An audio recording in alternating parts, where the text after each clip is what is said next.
Napahinto ako sa paglalakad nang biglang may humarang na kotse sa aking harapan. Bumukas yun at iniluwa ang mga lalaking nakasuot ng itim na maskara. Bahagya pa akong napaatras nang tinutukan nila ako ng baril. 8:00 na ng gabi, kung kaya't madalang na lamang ang tao na dumadaan sa kalye. Bago pa man ako makatakbo palayo, ay may matigas na bagay na akong naramdaman na ipinukpok sa aking ulo. Dahilan ng pagdilim ng aking paningin hanggang sa unti-unting nawalan ako ng ulirat. Kalaunan, naalimpungatan ako sa malakas na tawanan ng mga kalalakihan sa aking paligid. Namilog ang aking mga mata nang maaninaw ko sa aking tabi sina Peter at Divino na nooy katulad kong nakatali ang mga kamay. Hindi ko maintindihan ang pangyayari kung bakit dinukot ako ng mga kalalakihan kasama ang dalawa kong kasamahan sa trabaho. Pauwi na ako noon galing trabaho nang damputin ng mga lalaking nakamaskara. Natatakot akong magtanong o magsalita. Baka iputok ng isang lalaki ang baril na siyang nakatutok sa aking tagiliran. Boss, hindi nasisikatan ng araw itong tatlong to. Wala rin makakaalam kung saang lupalop ng daigdig natin ibabaon ng mga bangkay ng mga to. Siguradong makakaganti ka na sa kanila. Napaisip ako kung ano ang naging kasalanan ko sa mga taong ito. Bagamat paulit-ulit ko mang tanungin ang aking sarili at alalahanin kung sino ang nagawan ko ng masama, ay wala akong maisip. Nagkatinginan kami ni Peter at Divino. Bakas ang takot sa kanilang mga mukha. Walang kabahayan ang lugar na pinagdalhan sa amin. Halos matataas na mga puno at masukal na gubat ang aking natatanaw sa paligid. Bako-bako rin ang kalsada, dahilan ng aming pag-uuntugan sa loob ng sasakyan. Tinanong ng isang lalaki ang driver na kanilang kasamahan kung saang lugar na kami naroon. Maging siya ay hindi rin alam kung anong lugar na ang aming narating. Ayon pa sa kanya, ay mas mainam ng malayo sa mga tao at walang napapagawi sa lugar na paglilibingan sa amin. Sa gayon, ay malinis ang kanilang gagawing krimen at walang magiging saksi. Halos masubsob kami sa harapang upuan ng kotse nang biglang pumreno ang sasakyan. Binuksan ng isang lalaki ang pintuan at agad kaming kinaladkad palabas ng kotse patungo sa masukal at madilim na gubat. Tanging ang sinag lamang ng buwan ang nagsisilbing liwanag sa paligid. Napasubsob pa ako sa damuhan nang itulak ako ng lalaki. Naririnig ko pa ang pagmamakaawa ni Peter at Divino sa mga taong dumukot sa amin. Ano po bang kasalanan namin sa inyo? At bakit nyo kami dinala rito? Garalgal na tanong ni Divino. Pilit kong kinakalas ang tali sa aking mga kamay sa pamamagitan ng pagpapaikot ng aking mga kamao. Naramdaman kong lumuwag ang tali, kung kaya't nagkaroon ako ng pagkakataong tanggalin yun. Maging ang tali sa aking mga paa ay pasimple kong kinakalas na hindi napapansin ng lalaki sa aking tabi. Nanatili akong tahimik at nakayuko upang hindi mabaling ang atensyon ng mga lalaking nakamaskara sa akin. Nanginginig ang buo kong katawan nang makitang itinututok ng isang lalaki ang baril sa aking noo. Ilang sandali ay tinanggal niya ang kanyang maskara at hinampas yun sa aking mukha. Namilog ang aking mga mata nang tumambad sa aking paningin si Alan alias Tukong, isang siga na aming kasamahan sa trabaho. Humithit pa siya ng sigarilyo bago niya ibinuga sa aming mga mukha. Ilang sandali ay inilapat niya ang sinindiang sigarilyo sa pisngi ni Divino, kung kaya'y malakas itong pumalahaw dahil sa napaso. Naalala kong nasisante sa trabaho si Alan. 1 linggo na ang nakalilipas. Bagamat lahat kaming mga empleyado ay naging sospek sa pagkawala ng mga sako-sakong bigas sa bodegang aming pinagtatrabahuan. Huli na naming nalaman na si Alan ang nagnanakaw ng mga sako-sakong bigas sa tulong ng kanyang mga kaibigan na lulong sa ipinagbabawal na gamot. Sinira nila ang kandado ng bodega at malayang nagawa ang pagnanakaw. Kinabukasan ay natagpuan naming walang malay habang nakagapos sa sulok ng bodega ang gwardyang si Valentin. Sa palagay ko'y nagalit si Tukong sa amin sa pag-aakalang kami ang nagturo sa kanya sa nakawang naganap. Sapagkat madalas namin siyang nahuhuli na humihit-hit ng pinagbabawal na gamot sa oras ng trabaho. Pinaalalahanan pa niya kami na huwag siyang isumbong sa may-ari na si Ginoong Hernandez. Kung sakaling gagawin namin yon, ay hindi namin magugustuhan ang maaari niyang gawin sa amin. Kung kaya't nanatiling tikom ang aming bibig sa bisyo ni Tukong. Lingid sa aming kaalaman ay may plano na pala siyang nakawan ang bodega ng bigas. Samantala, ayon sa gwardyang si Valentin, ay hindi niya nakilala ang mga taong nakapasok sa bodega. Dahil nawalan na siya ng malay, nang paluin ng magnanakaw ang kanyang ulo gamit ang matigas na bagay.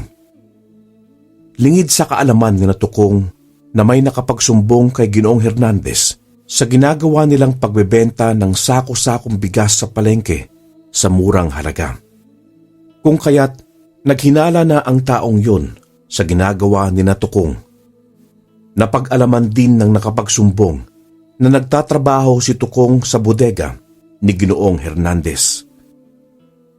Kaming tatlo ang pinaghihinalaan ni Tukong at ng grupo nito na naglaglag sa kanila sa mga kapulisan, sapagkat naging malapit kaming tatlo kay Ginoong Hernandez.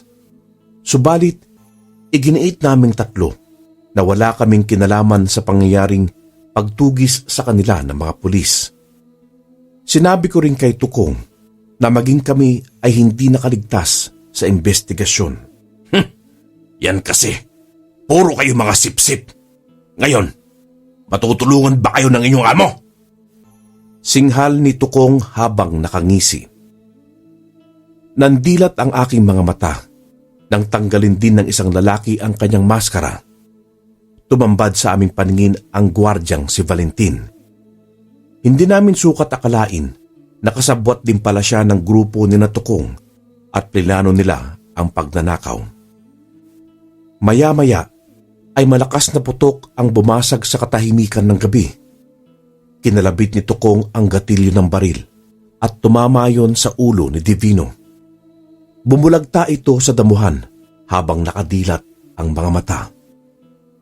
Itinutok ni Valentin ang dulo ng baril sa aking noo at napangisi pa itong nakatingin sa akin. Subalit, bago pa man niya makalabit ang gatilyo ng baril, ay agad akong dumakot ng buhangin sa lupa at isinaboy yon sa kanyang mukha. Malakas ko siyang itinulak dahilan ng kanyang pagkatumba. Tumakbo ako sa mayayabong na damuhan at agad na nagtago roon. Naaninaw ko na pinagpag niya ang buhanging tumama sa kanyang mukha. Batid kong napuwing siya kung kaya't ipinutok niya ang hawak na baril sa paligid dahil sa matinding galit. Naririnig ko pa ang sigawan ni Tukong at Valentin. Gusto ko mang iligtas si Peter, subalit wala akong magawa dahil binabantayan siya ng dalawang lalaking kasamahan ni Tukong. Dahil sa galit, ay walang awa nilang pinagbabaril si Peter dahilan ng pagkamatay nito. Naririnig ko pa ang kabog ng aking dibdib dahil sa kabang naramdaman. Nanatili ako sa aking pinagtataguan upang hindi makita ng grupo. Yoyong! Magtago ka na hanggat gusto mo! Mahuli lang kita'y luluray-lurayin ko yung katawan mo! Sigaw ni Tukong habang napapahalakhak. Bahagya kong hinawi ang mga damong humaharang sa aking paningin. Natanaw kong naghiwa-hiwalay silang apat upang ako'y hanapin. Maingat akong gumapang palayo sa lugar na yon habang patuloy na nagdarasal na sana'y hindi nila ako matagpuan. Batid kong nakalayo na ako sa kanilang kinaroroonan sapagkat naririnig ko mula sa malayo ang kanilang mga boses na patuloy na isinisigaw ang aking pangalan. Ilang sandali ay napasandal ako sa malaking bato at dooy pansamantalang nagpahinga. Naluluha akong maalala ang kalunos-lunos na sinapit ni na Peter at Divino na walang kalaban-laban mula sa kamay ng mga taong lulong sa ipinagbabawal na gamot at maling hinala. Maya-maya ay nagpatuloy na naman akong muli sa paggapang. Hindi ko alam kung saan ako patutungo dahil sa sinakop na ng dilim ang paligid. Maya-maya ay tila masuka-suka ako sa nakakasulasok na amoy na aking nalalanghap. Animoy nagmula sa nabubulok na hayop. Sa tulong ng liwanag ng buwan ay naaaninaw ko ang isang bagay na nakalambitin sa sanga ng punong kahoy. Dahan-dahan akong tumayo at kinapa ko yun. Napatda ako ng makapako ang animoy na aagnas na katawan ng tao. Nahawakan ko rin ang mga buto sa ibang parte ng katawan nito. Dali-dali akong lumayo sa punong yun. Subalit, laking gulat ko nang mapasandal ako sa isang bagay na nakalambitin rin sa isang puno. Sigurado akong katawan din yon ng tao. Nanindig ang aking mga balahibo sa iisiping yon ang sinapit ng mga taong pinatay ng grupo ni Tukong. Marami na palang biktima na dinala rito ang grupo ng Tukong na yun. Nasambit ko sa aking isipan. Ilang sandali ay may naririnig akong mga yapak na paparating. Nagtago akong muli sa mayayabong na mga damuhan upang hindi makita ng mga taong naghahanap sa akin. Subalit, namilog ang aking mga mata na ibang tao ang naroon. Nakahubad at tanging saplot lamang sa maselang bahagi ng kanyang katawan ang tanging nakatakip.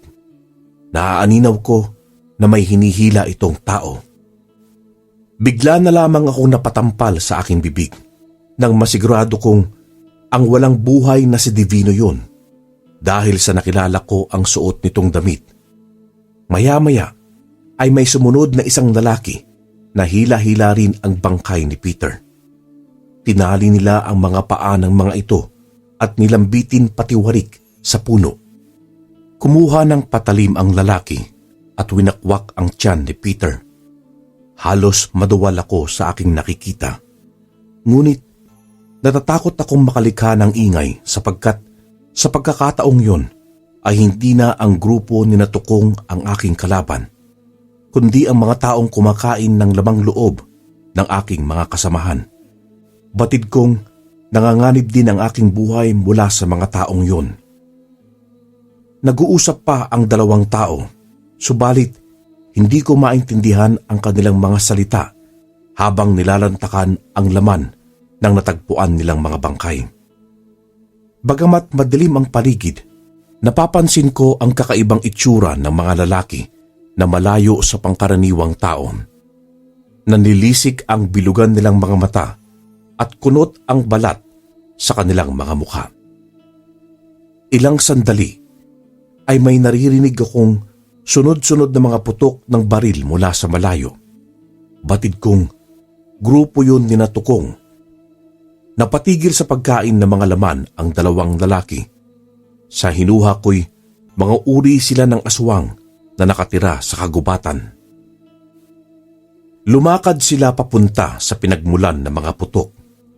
Kung kaya't nagkaroon ako ng pagkakataon upang makaalis sa lugar na yon. Nangilabot ako sapagkat halos lahat ng puno na aking nadaraanan ay may mga nakasabit na mga kalansay. Doon ko na napagtanto na kutayon ng mga aswang. Lingid sa kaalaman ng grupo ng mga taong dumukot sa amin, maging ang kanilang buhay ay nanganganib na rin. Patuloy akong nagtatago kahit hindi ko alam kung saan ako patutungo. Hanggang sa nagulat ako nang bigla kong nakabangga si Valentin na nooy hindi maipaliwanag ang takot sa kanyang mukha dahil may humahabol na malalaking tao sa kanya. Bigla niya akong tinabig sa kanyang dinaraanan kung kaya't napasubsob ako sa kalansay na nakasabit sa puno. Bago pa man ako makabangon ay natanaw ko ang aswang na papalapit sa aking kinaroroonan. Kung kaya't nanatili na lamang ako sa pwesto ng kalansay at hindi na ako kumilos. Nilagpasan ako ng aswang habang patuloy na hinahabol si Valentin. Laking pasasalamat ko sapagkat malaking tulong ang pagiging patpatin dahil napagkamalang kalansay. Pinapakiramdaman ko na lamang ang aking paligid dahil takot din akong mahuli ng mga aswang sa gubat. Maya-maya ay may naririnig akong sigaw na humihingi ng tulong. Tinig ni Valentin ang umalingaw-ngaw sa paligid. Nang dahil sa inyong kasamaan, maging ang sarili niyong buhay ay hinatid ninyo kay kamatayan. Inis na nasambit ko. Ilang sandali ay umalis ako sa lugar na yon. Nagpalingalinga ako sa paligid upang maghanap ng madadaanan. Napatigil ako sa paglalakad nang makita ang 3 lalaking nakaharang sa aking harapan. Doon na tumambad sa aking paningin ang nakakatakot nilang mga mukha. Nakausli pa ang matatalim nilang mga ngipin sa malaki nilang bunganga. Napaatras ako dahil naaninaw kong may kinakargang tao na walang malay ang isang aswang na nooy inilagay pa niya sa kanyang balikat. Nakilala ko ang taong yun na si Valentin. Agad akong tumakbong palayo, gayon din ang paghabol ng 2 aswang gubat sa akin. Hinihingal na ako at nakaramdam na rin ng pagod, subalit kailangan kong makatakas sa mga aswang na yun. Kung hindi, ay pagsasaluhan nila ang aking laman, katulad na lamang sa sinapit ng aking mga kasamahan at nina Valentin. Dahil sa kagustuhan kong makatakas, patuloy akong tumakbo.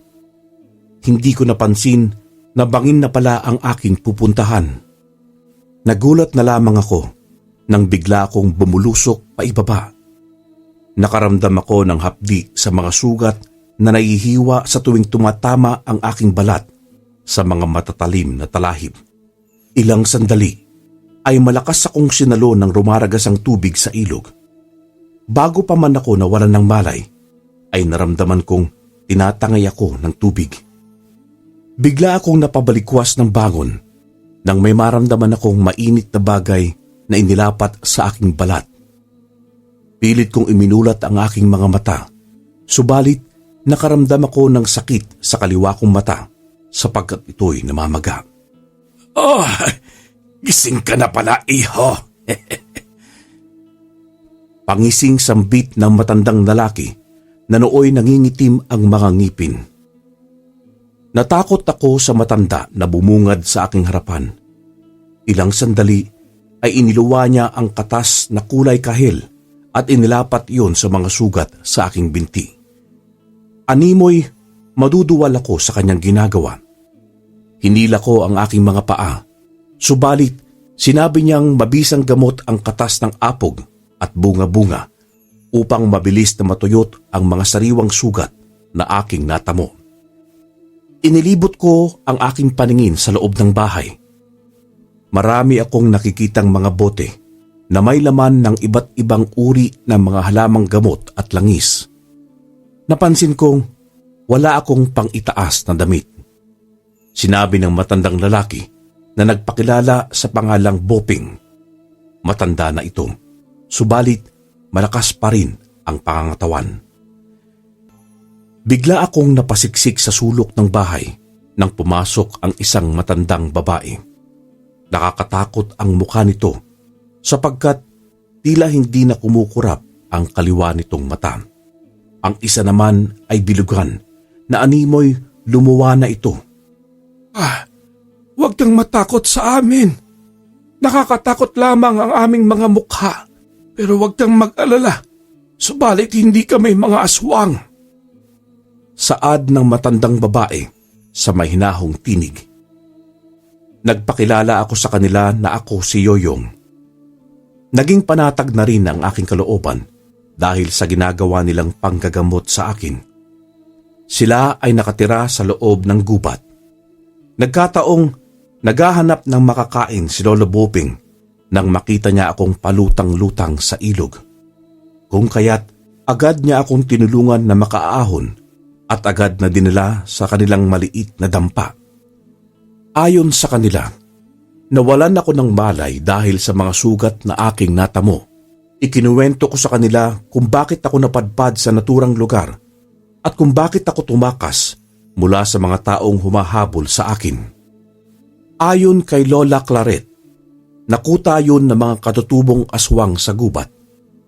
Lahat ng kanilang nagiging biktima ay binibitin nila patiwarik sa mga puno hanggang sa maubos nila ang laman ng mga ito. Walang sino man ang nakaliligtas sa lugar na yon. Maswerte daw akong nabuhay mula sa pagkakahulog sa bangin patungong ilog. Maganda ang lugar na yon, subalit lingid sa kaalaman ng mga taong napapagawi roon ay may mga nakatirang hindi pangkaraniwang nilalang na naghahasik ng lagim sa naturang gubat. Madalas daw na nakikita ni na Lolo Boping at Lola Claret ang mga aswang sa gubat. Subalit dahil sa napagkamalan rin sila na ibang uri ng mga aswang, kung kaya't hindi sila nilalapa ng mga ito at hinahayaan na silang mamuhay roon. Agad akong binigyan ng damit at pagkain ni Lola Claret. Nilagang saging at sinabawang isda ang aming agahan. Dahil sa matinding gutom, ay agad ko yung naubos. Magpagaling ka muna, Yoyong. Huwag ka munang lumabas ng bahay sapagkat sadyang mapanganib kung sakaling makita ka ng mga aswang sa gubat. Tiyak na pagsasaluhan nila ang iyong laman. Ipinasuot niya sa akin ang kwintas na may kulay berdeng bato na nakadikit sa medalyon. Ayon sa kanya, ay pangontra yun sa mga aswang. Minana pa niya yun sa kanyang ama. Dahan-dahan akong bumangon at napasandal sa dingding dahil sa sumasakit ang aking katawan sa magdamag na nakahiga sa papag. Ayon sa kwento ni Lolo Boping, matagal na silang mag-asawang nanirahan sa gubat. Doon sila namuhay simula ng kuyugin si Lola Claret ng mga tao sapagkat napagkamalan siyang aswang. Dahil sa itsura nito ay napagpasyahan nilang lumayo mula sa mapanghusgang lipunan. Isang tanyag na albularyo si Lolo Boping sa kanilang lugar na nahumaling sa isang may kapansanang dilag. Napagkamalang aswang si Lola Claret ng mga tao dahil siya ang sinisi ng mga ito sa sunod-sunod na pagkamatay ng mga sanggol sa kanilang baryo. Sa kabila ng pagiging magaling na manggagamot ni Lolo Boping, ay nakalimutan ng mga tao ang nagawa niyang tulong. Bagkus, sinugod sila ng mga ito at gustong patayin ang kanyang asawa. Dahilan ng kanilang paglisan sa baryong kanyang pinaglingkuran ng maraming taon. Ilang beses niyang sinabi sa mga tao na ang sanhi ng pagkamatay ng mga sanggol ay dulot ng sakit. Subalit, iginiit ng mga tao na yun ay dahil sa kamalasang dala ni Lola Claret sa kanilang baryo at pagiging aswang nito. Namangha ako sa pagmamahal ni Lolo Boping kay Lola Claret. Minsan na lamang nakakatagpo ng tunay na pag-ibig na kaya kang piliin kapalit ng katanyagang natatamasa. Napangiti si Lola Claret habang pinapahiran ng langis ang aking mga sugat at pasa. Nakaramdam ako ng awa kay Lola dahil sa kanyang kapansanan sa kanyang mukha ay siya ang napagkamalang aswang sa baryo. Ayon kay Lolo, dahil sa kabaitan at pagiging maalaga ni Lola, kung kaya't nahumaling siya sa asawa. Naputol ang aming pag-uusap nang may marinig kaming mga taong papalapit sa kubo. Agad na isinarado ni Lola Claret ang mga bintana at pintuan. Lumabas si Lolo Boping ng bahay upang tingnan kung sino ang umaaligid sa paligid. Napadaan lamang roon ang mga taong gubat upang maghanap ng pagkain. Paminsan-minsan ay napapadaan sila rito, iho, dahil nanguhuli sila ng mga hayop na kanilang pagkain. Subalit, hindi naman nila kami sinasaktan sapagkat may pangontra kami sa katulad nilang mga aswang. Paliwanag pa ni Lolo nang makita ang pangamba sa aking mukha. Ilang araw akong nanatili sa pangangalaga ng matandang mag-asawa. Malayo ang lungsod na aming tinitirhan sa lugar na yun at walang masasakyan. Bukod sa kotse na ginamit ni Tukong sa pagdukot sa amin. Malalaking tao ang mga katutubong aswang. Sa tuwing may napapagawing tao sa kanilang lugar, ay walang pinalalampas ang mga ito. Hindi sila nambibiktima sa mga baryo sapagkat madali silang matutukoy na sila'y mga aswang dahil sa permanente nilang itsura. Kulubot ang balat sa muka at malalaking hubog ng kanilang pangangatawan. Mabalahibo din ang kanilang mga likod na may hahalin tulad sa balat ng baboy ramo, subalit normal na balat ng tao sa ibang bahagi ng kanilang katawan. Nakikibalita na lamang ako kay Lolo Boping dahil siya ang gumagala sa kagubatan. Ayon sa kanya, ay may nilambiting 5 bangkay sa mga puno na unti-unting naaagnas. Batid kong ang 2 roon ay sina Peter at Divino. Ang 3 ay sina Tukong at kasamahan nito. Subalit, napaisip ako sapagkat may nakatakas na isang lalaki maliban sa akin. Nang tuluyan na akong gumaling, ay unti-unti akong lumalabas ng bahay kasama si Lolo Boping. Kinakabahan may nilalakasan ko na lamang ang aking loob upang sa gayon ay magkaroon ako ng pagkakataon na makabisado ang mga daan papunta sa sasakyan na aming ginamit papunta sa naturang lugar. Tuwing umaga ay sayungib na mamalagi ang mga aswang sa gubat. Paminsan-minsan lamang sila lumalabas doon sakaling may nakikitang napapagawi sa gubat. Sumama ako kay Lolo Boping upang mangahoy at maghanap ng pagkain. Doon bumungad sa aking paningin ang mga kalansay ng mga tao na nakalambitin sa mga puno. Papapansin na matagal na ang ibang mga kalansay sapagkat dinugtong-dugtong na ng mga aswang sa gubat ang mga buto sa pamamagitan ng pagtali sa sanga ng punong kahoy sakaling tuluyan ng naubos ang laman ng kanilang biktima. Napahinto ako sa pagtitipon ng kahoy nang matanaw ko mula sa malayo ang taong pamilyar ang mukha. Hindi ako nagkakamali na si Tukong yon, kasama ng mga katutubong aswang. Agad akong lumapit kay Lolo upang sabihin na ang taong kasama ng mga aswang ay siyang utak sa pagdukot sa amin.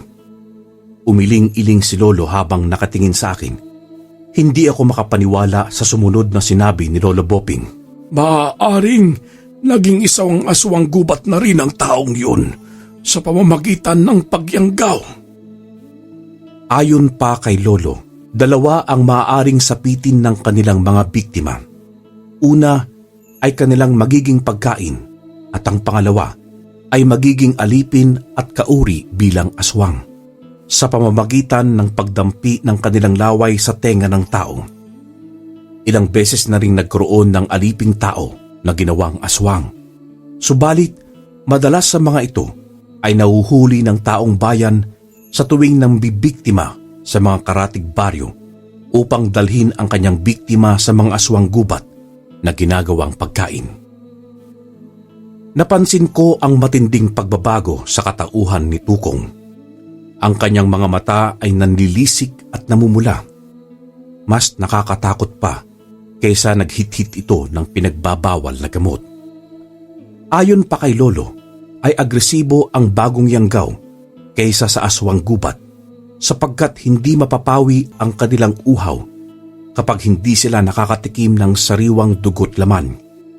Maya-maya ay dumidilim na ang paligid, kung kaya't agad na kaming umuwi ng kubo bago pa namin makasalubong ang mga katutubong aswang sa gubat. Nakakapanindig balahibo ang animoy pinagsamang alulong ng mga aso at iyak ng baboy tuwing sasapit ang hating gabi. Yun ay mga tinig ng mga aswang sa gubat at ang bago nilang yanggaw. Nagpapahiwatig daw yun na nagagalak ang mga ito na may bagong kasaping aswang. Samantala, binabantayan ni Lolo Boping ang mga bintana at pintuan sapagkat posibleng lusubin kami ng bagong yanggaw na aswang kung sakaling mapapagawi sa kubo. Sapagkat hindi pa niya nakikilala ang matandang mag-asawang naninirahan doon. Ilang sandali ay naririnig ko ang takbuhan ng mga aswang sa paligid. Bumangon si Lolo Boping at kinuha ang kanyang sibat. Maging si Lola Claret ay nagising at umupo sa aking tabi. Bahagya niya akong hinawakan sa braso upang ipabatid na sila'y nariyan upang ako'y protektahan. Sa maikling panahon na nakasama ko ang mag-asawa, ay naramdaman ko ang kahalagahan ko bilang tao, lalo na sa ipinapakitang kabutihan ni Lola Claret. Animoy itinuring niya akong anak, malayong malayo sa ipinapakita ng aking mga magulang. Madalas ay sinasaktan pa ako sa tuwing hindi ako nakakapag-abot ng pera upang ipangtustos sa kanilang mga bisyo. Maging ang aking ina ay walang ginagawa sa tuwing sinasaktan kami ng kanyang pangalawang asawa na si Tiyong Lindoy. Kung kaya't nagsialisan ang aking mga kapatid sa aming bahay upang maghanap ng trabaho at ibang matutuluyan. Tanging ako na lamang ang nanatili sa bahay. Bagamat nalulong sa sugal ang aking ina at mapamintas ang aking amain, ay nanatili pa rin akong manirahan sa bahay kasama silang dalawa. Sapagkat tumatanda na rin sila at kailangan ng makakasama. Subalit, kahit anong paalala ko sa kanila, ay hindi pa rin nila hinihinto ang kanilang mga bisyong walang may dudulot na kabutihan. Sumilip si Lolo Boping mula sa butas ng dingding. Naaninaw niya ang mga aswang gubat na nakatayo sa harapan ng kubo. Pasimpleng kinuha ni Lolo ang bao at gumawa ng maliit na siga matapos niyang lagyan yon ng pinutol na sanga ng kahoy. Unti-unti niyang nilagyan yon ng kamangyan hanggang sa ito'y umusok. Naririnig namin na nagsipulasan ang mga aswang gubat dahil sa nabahuan sila sa kamangyan. Lumabas ng bahay si Lolo Boping, dala ang kanyang sibat, habang si Lola Claret ay nagsasaboy ng abo sa labas ng kubo. Pinaalalahanan ako ni Lola Claret na huwag lumabas ng bahay upang sa gayon ay hindi ako masaktan ng mga aswang. Madalas nang napapagawi ang mga ito sa lugar malapit sa kubo sapagkat nalaman ng mga aswang na may ibang taong naroon bukod sa kanilang mag-asawa. Ano ba ang pakay niyo rito, Rosan? Tanong ni Lolo Boping sa lider ng mga aswang sa gubat. Subalit, napangisi lamang ito bilang tugon sa katanungan ni Lolo. Sumenyas ito sa kanyang mga kasamahan, kung kaya't lumapit muli ang mga ito. Maging ang bagong yanggaw na si Tukong, na animoy asong ulol. Bahagya silang napaatras nang maramdaman na may puwersang humihila sa kanila palayo ng dampa. Dahil yon sa isinaboy na abot asin ni Lola Claret sa paligid ng kubo at usok na nagmumula sa kamangyan. Naaninaw ko na tumutulo pa ang malalagkit nilang laway. Namilog ang aking mga mata nang masipat ng aking paningin si Tukong sa likuran ng isang aswang.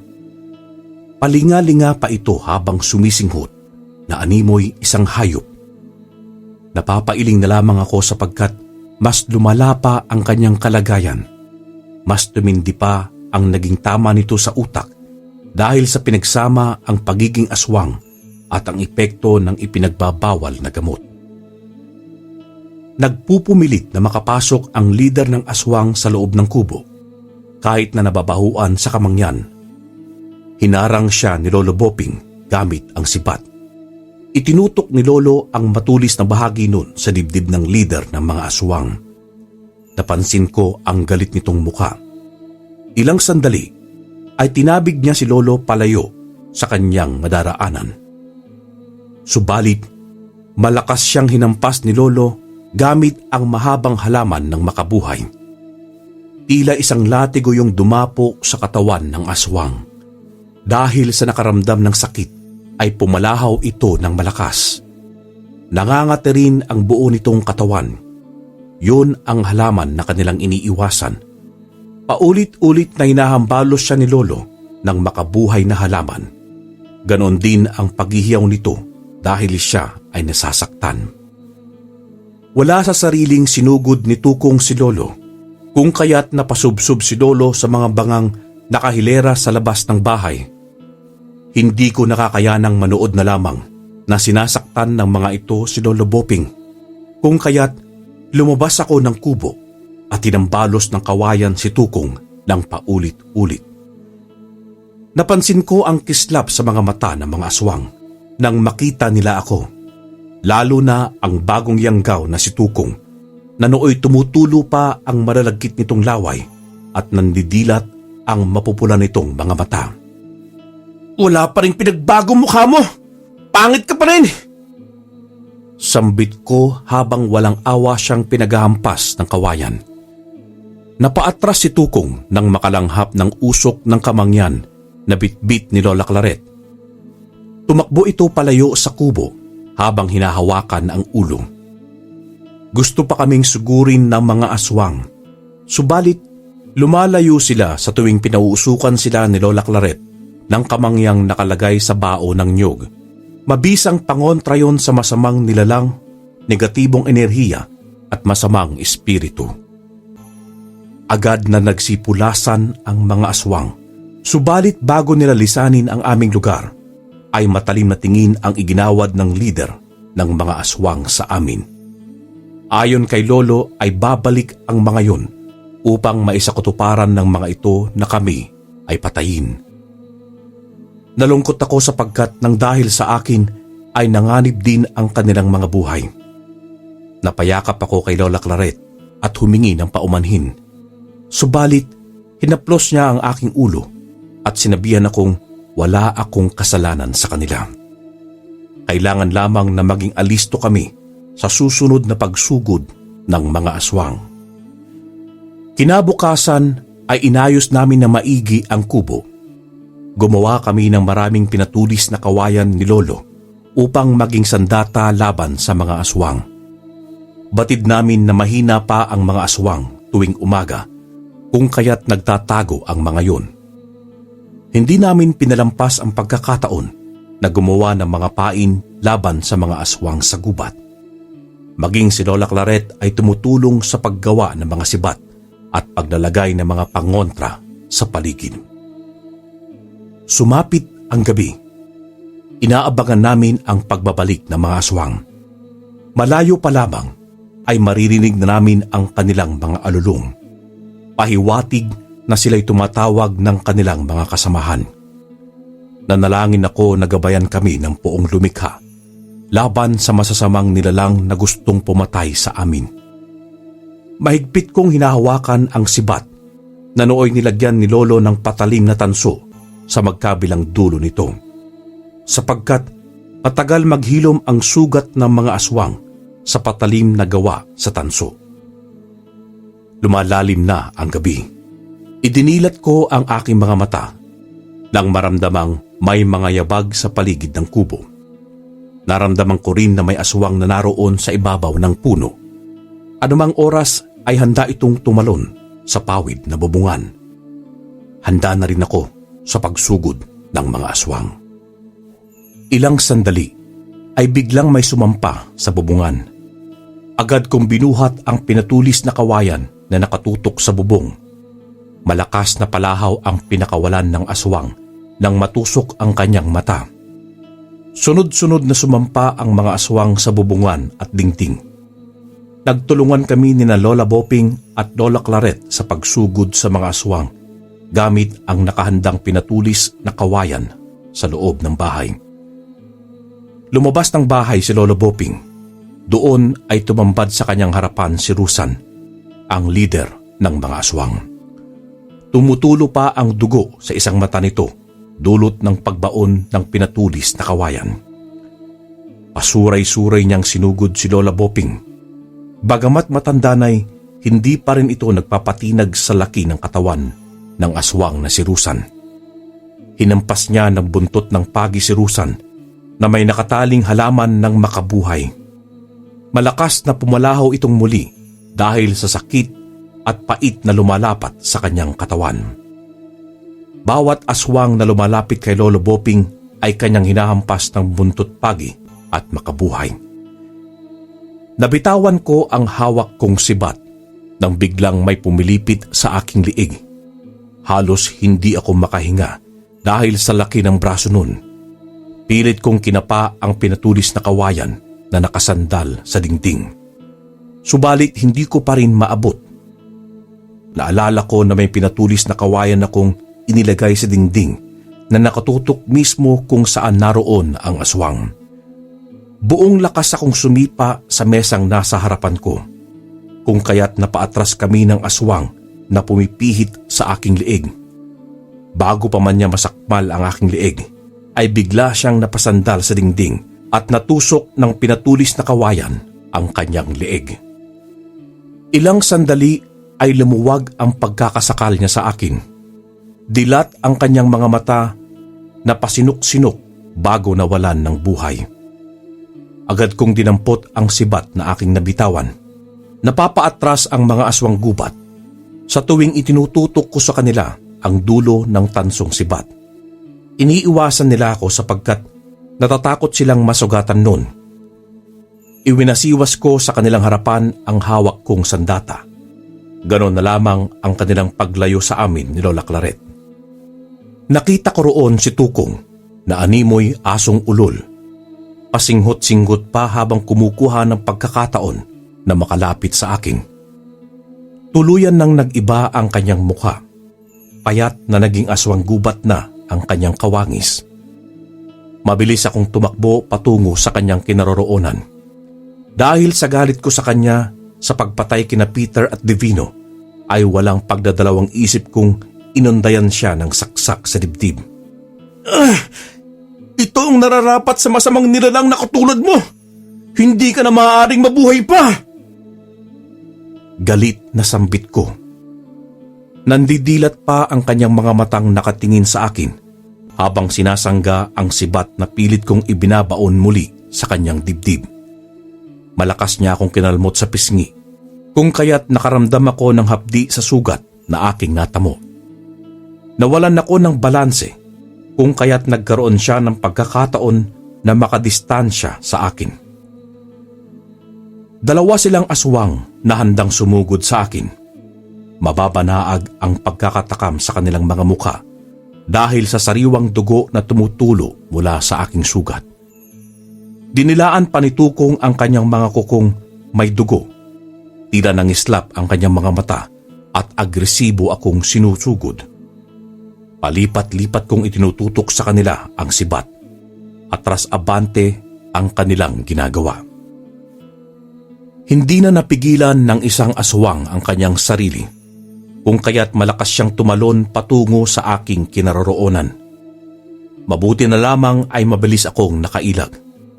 Agad kong ibinaon sa kanyang likuran ang matulis na sibat na aking hawak, habang ang isa'y itinututok ko kay Tukong. Subalit, nagkaroon ng pagkakataon si Tukong na maagaw ang hawak kong sibat. Agad niya itong tinapon sa kanyang likuran. Napangisi siyang makita akong aligagang binubunot ang sibat na ibinaon ko sa likod ng kasamahan niyang aswang. Subalit, sadyang mahirap yung tanggalin, kung kaya't mabilis na lumapit sa akin si Tukong at agad akong sinakmal sa liig. Ngunit bago pa man makalapat ang matatalim niyang mga ngipin sa aking balat, ay nandilat ang kanyang mga mata nang dumikit sa kanyang pisngi ang medalyong kwintas na ibinigay ni Lolo Boping sa akin.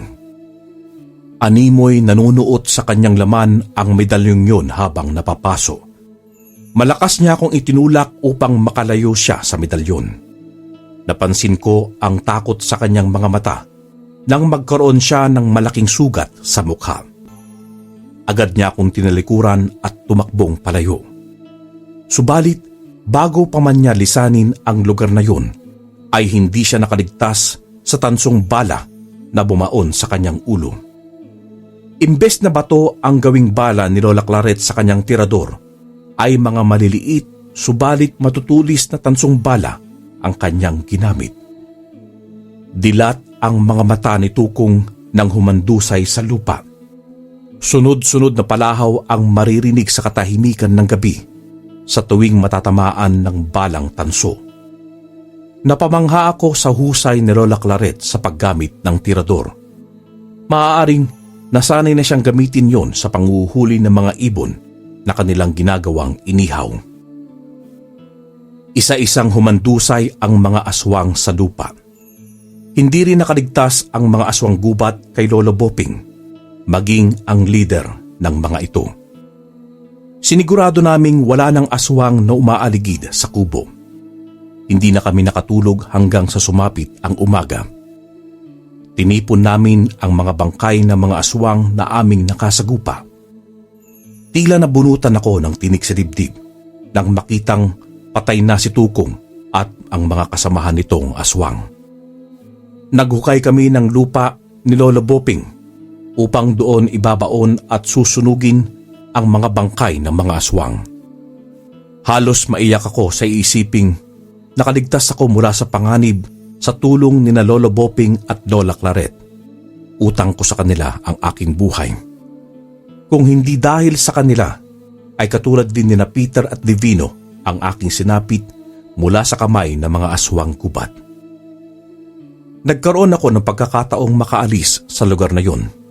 Subalit hindi ko magawang iwanan ang mag-asawang nagparamdam sa akin ng pagpapahalaga. Salat man sila sa material na bagay, ngunit mayaman naman sila sa pagmamahal. Isa-isa naming tinanggal ni Lolo Boping ang mga kalansay na nakasabit sa mga punong kahoy. Naghukay ako ng lupa upang sa gayon ay ibaon doon ang lahat ng mga kalansay. Kasama na roon ang dalawa kong mga kaibigan.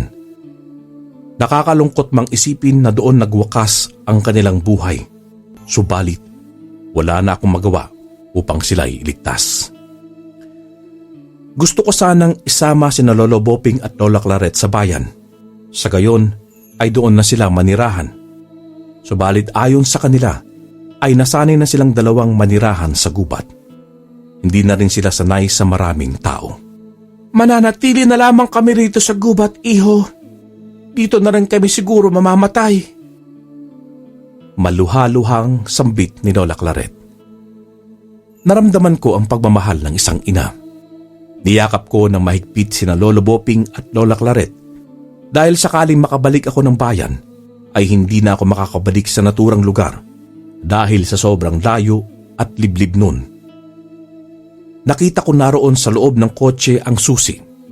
Agad ko yung pinaandar at gumana naman. Napangiti ako habang nakatingin sa dalawang matanda. Subalit, napalitan yun ng lungkot nang mapansin ko ang maluhaluhang mga mata ni Lola Claret. Bagamat nakangiti sa akin. Muli akong lumabas ng kotse at niyakap ko siyang muli. Maging ako ay umiiyak na rin sapagkat nagdadalawang isip akong iwanan ang dalawang taong napamahal na sa akin. Sinabihan ako ni Lolo Boping na kailangan ko nang bumalik sa lugar kung saan ako nararapat. Ayon pa sa kanya, ay binigyan ko sila ng pagkakataong maging mabuting magulang sapagkat hindi nila naranasan na magkaroon ng anak.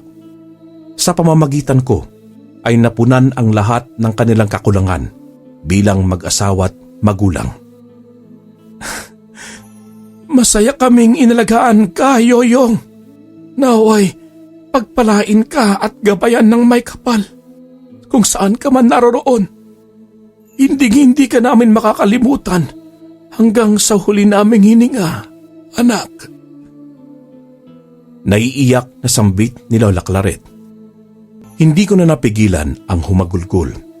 Subalit, sinabi ni Lolo Boping na kailangan ko nang umalis hanggat maaga pa upang hindi ako maabutan ng dilim. Isinauli ko sa kanila ang medalyon na kanilang ibinigay na siyang nagligtas sa akin mula sa aswang. Ngunit sinabi ni Lolo na dalhin ko yun upang maging gabay at mapalayo ako sa kapahamakan. Ilang sandali ay agad na ako nagpaalam sa kanilang dalawa. Habang ako'y nagmamaneho ng kotse ay hindi mapigilan ang pag-agos ng aking mga luha. Nakikita ko sila sa refleksyon ng salamin ng kotse na nakatayo habang hinahatid ako ng tingin. Nang dahil kina Lolo Boping at Lola Claret, ay nailigtas ako mula sa kamay ng mga taong dumukot sa amin at mga katutubong aswang sa gubat. Lingid sa aming kaalaman, nakuta pala ng mga katutubong aswang ang lugar na aming napuntahan sa Cotabato. Wakas.